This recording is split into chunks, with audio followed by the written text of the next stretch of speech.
Good morning students. आज हम discuss करेंगे क्लास 11th का chapter hydrocarbons. Hydrocarbons are the organic compounds containing carbon and hydrogen. आपको पता है जो हाइड्रोकार्बन्स होते हैं इनके अंदर क्या होता है कि एक कार्बन और हाइड्रोजन, जो कार्बन और इसके अंदर क्या मिलता है आपको, हाइड्रोजन होता है। जैसे आपको हाइड्रोकार्बन का अगर मैं एग्जांपल दूं, एल्केन, एल्कीन और एल्काइंस। आपने 10th स्टैंडर्ड में भी हाइड्रोकार्बन किया है और आपका भी जो जर्नल ऑर्गेनिक केमिस्ट्री कंप्लीट हुई है उसके अंदर भी आपने नॉमेनक्लेचर वाले पोर्शन में काफ़ी कुछ इनके बारे में पढ़ा है। लेकिन आज हम लिटिल बिट इसके बारे में थोड़ा डिस्कस करेंगे, हाइड्रोकार्बन के नॉमेनक्लेचर के बारे में। Firstly hydrocarbons are of two major categories, open chain and cyclic compounds. Open chain compounds को आप एलिफेटिक हाइड्रोकार्बन्स भी बोल सकते हैं। These compound contain open chain of carbon atom in their molecules. They are also called aliphatic hydrocarbons and further divided into two major categories. अब इनको further जैसे saturated hydrocarbons और unsaturated hydrocarbons. Saturated hydrocarbons contain carbon carbon single bond and unsaturated hydrocarbons contain carbon carbon double bond, carbon carbon triple bond. अगर मैं saturated hydrocarbons की बात करती हूँ तो इसका एग्जांपल आएगा एल्केन। एल्केन का जर्नल फॉर्मूला है यहाँ CnH2n+2। और alkene unsaturated hydrocarbons are of further two types, alkene and alkynes. Alkene का फॉर्मूला होगा CnH2n एंड एल्काइन के केस में फॉर्मूला होगा CnH2n-2। नेक्स्ट जो साइक्लिक कंपाउंड्स हैं they are of further two type, aromatic compounds and alicyclic compound. Alicyclic compounds are those hydrocarbons which contain a ring of 3 or more carbon atom and have properties similar to those of aliphatic hydrocarbons. These are called alicyclic hydrocarbons. इनके अंदर मैंने आपको एक example दिया है cyclobutane. Cyclobutane के case में क्या होता है कि जैसे ब्यूटेन में कितने कार्बन होते हैं राजे, 4 कार्बन होते हैं। ये एक साइकिल के अंदर अरेंज होंगे। साइकिल का मतलब जहाँ से स्टार्ट किया वहीं आके वापस finish, starting and finish point same होता है साइक्लिक कंपाउंड्स में। अगर मैं इनकी वैलेंसी कंप्लीट करती हूँ तो दैट इज साइक्लोब्यूटेन। ये थे आपके एलिसाइक्लिक कंपाउंड। नेक्स्ट हम बात करते हैं एरोमेटिक हाइड्रोकार्बन्स की। Aromatic hydrocarbons are major two type, benzoids and non benzenoids. Benzenoids hydrocarbons are their alkyl derivatives which contain one or more benzene ring either fused or isolated। अगर इसके case की बात करूँ मैं बेंजीनॉइड्स कार्बन्स के case की बात करती हूँ तो इसके अंदर जैसे टोलुइन, आपकी जो बेंजीन रिंग होगी उसके अंदर क्या होगा, अगर मैं यहाँ CH3 ग्रुप अटैच कर देती हूँ दैट इज बेंजीन। बेंजीन के अंदर क्या होता है कि पाई डीलोकेलाइज्ड इलेक्ट्रॉन्स होते हैं, या हम बोले अल्टरनेट पोजीशन के ऊपर क्या होता है, डबल बॉन्ड होता है, alternate double bond, that are called benzenoids hydrocarbons and non-benzenoid hydrocarbons which do not contain a benzene ring but instead contain other highly unsaturated rings are called non-benzenoids hydrocarbons। ये आपके लिए एक little bit इसका क्या था, nomenclature था। Next अगर मैं बात करूं तो एल्केन्स की, why do we study them. हम एल्केन्स को स्टडी क्यों करते हैं, because they play a major role और we can say that vital role play in our daily life. You must be familiar with the names of LPG, CNG which are used as a fuel and other like kerosene oil, paints, plastics.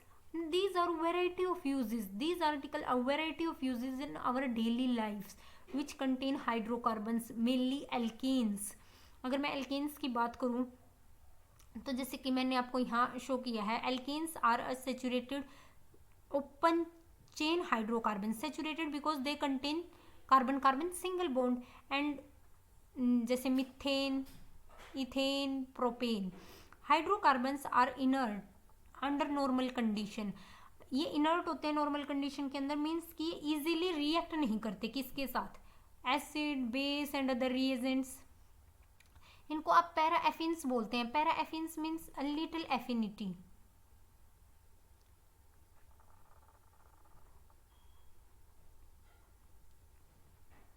इनकी क्या होती है, little affinity, या आप कह सकते हो reactivity,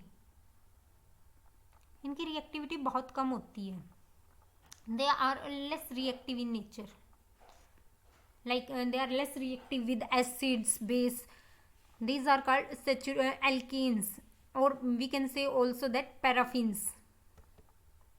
अगर एल्केन्स की बात करें तो इनका जनरल फॉर्मूला हम ऑलरेडी डिस्कस कर चुके हैं, दैट इज CnH2n+2। जो n है ये क्या रिप्रेजेंट करता है, नंबर ऑफ कार्बन एटम। आपके पास नंबर ऑफ कार्बन एटम कितने हैं, आपने ये डिस्कस ऑलरेडी किया होगा। मिथ फॉर 1 कार्बन यूज करते हैं, मैं यहाँ लिख देती हूँ। मिथ 1 कार्बन के लिए यूज किया जाता है, इथ 2 के लिए यूज किया जाता है, प्रोप 3 के लिए यूज किया जाता है। ये है नंबर ऑफ कार्बन एटम ही इधर, ये है n की वैल्यू है ये। एंड ब्यूट 4 के लिए, पेंट 5 के लिए, हेक्स 6 के लिए, हेप्ट 7 के लिए। इनके पीछे आप सफिक्स n यूज करोगे, जैसे यहाँ n represent number of atom in carbon chain. These alkanes में be like open chain CH4, C2H6। C2H6 को आप क्या बोलोगे, ethane. C3H8 propane, C4H10 that is butane, pentane. ये है आपके पास साइक्लोप्रोपेन का केस। प्रोपेन के अंदर कितने कार्बन होते हैं, 1, 2 एंड 3। ये है प्रोपेन का केस, और सारे क्या है, सिंगली बॉन्डेड है, एक साइकिल के अंदर अरेंज है, that why we call them cyclopropane. अगर इनकी स्ट्रक्चर की बात करते हैं हम, तो इनका स्ट्रक्चर कैसा होता है, sp3 हाइब्रिडाइजेशन होता है। क्यों, जो कार्बन एटम है उसका एटॉमिक नंबर कितना है, 6। 1s2 2s2 2p2, 1s2 2s1। यहाँ देखो ये जो एक इलेक्ट्रॉन है इसका उठ के कहाँ चला गया, p के अंदर, और इस वाले का एक इलेक्ट्रॉन कहाँ उठ के चला गया, z के अंदर। तो एक s यहाँ, p and p, that is sp3 hybridization. यहाँ आपको मीथेन की स्ट्रक्चर ड्रॉ करके दिखाई गई है, यह क्या है, sp3 हाइब्रिडाइज स्ट्रक्चर है। नेक्स्ट हम डिस्कस करेंगे नोमेनक्लेचर ऑफ एल्केन्स। एल्केन के केस में सफिक्स क्या यूज किया जाता है, ane, that is suffix ane use किया जाता है। देखिए राजन के सबके केस में मीथेन, सबके पीछे क्या है, ane, 2,5 dimethyl hexane, 3 ethyl 2 dimethyl hexane, cyclohexane, methyl cyclohexane. As you can clearly observe their name and see that their names end with "n", so just by looking at their names we can make out that they are alkenes। आप इनके naming से ही just देख के बता सकते हैं ये क्या है। अगर सफिक्स n यूज हुआ है तो that's they are alkanes. Next अगर हम आइसोमेरिज्म की बात करते हैं एल्केन्स के केस में, firstly what are isomer. Isomers they are the compounds with same molecular formula but different structural formula. इनका स्ट्रक्चरल फॉर्मूला क्या होता है, डिफरेंट होता है।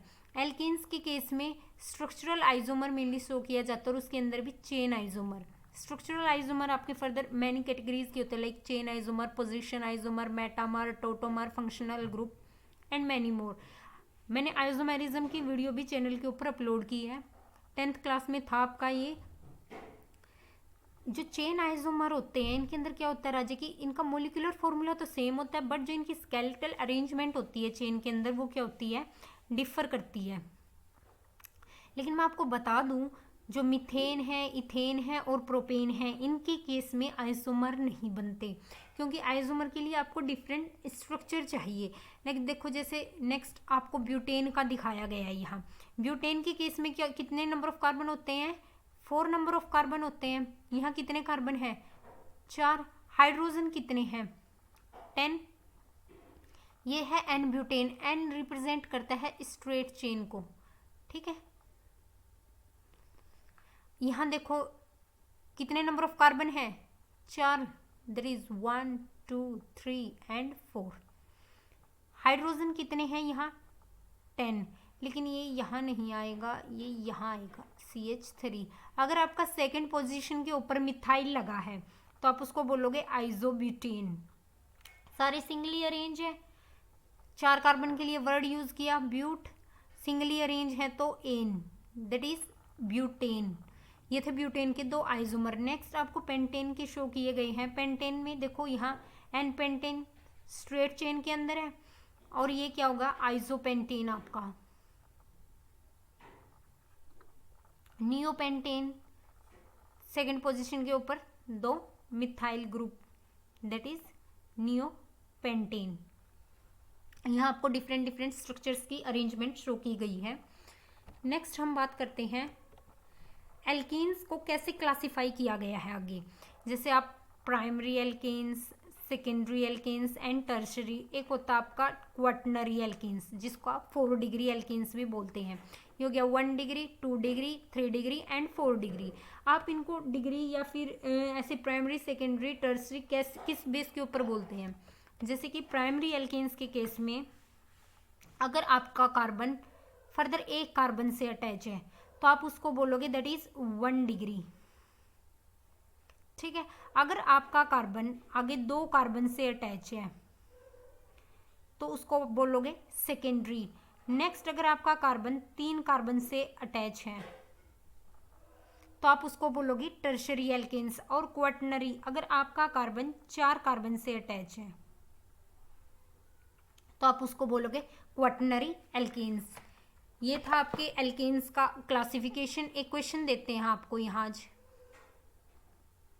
आपने ये बताना है किस कार्बन की अरेंजमेंट कैसी है, यानी इनमें से कौन से नंबर वाला carbon primary alkanes, secondary alkanes and tertiary alkanes हैं।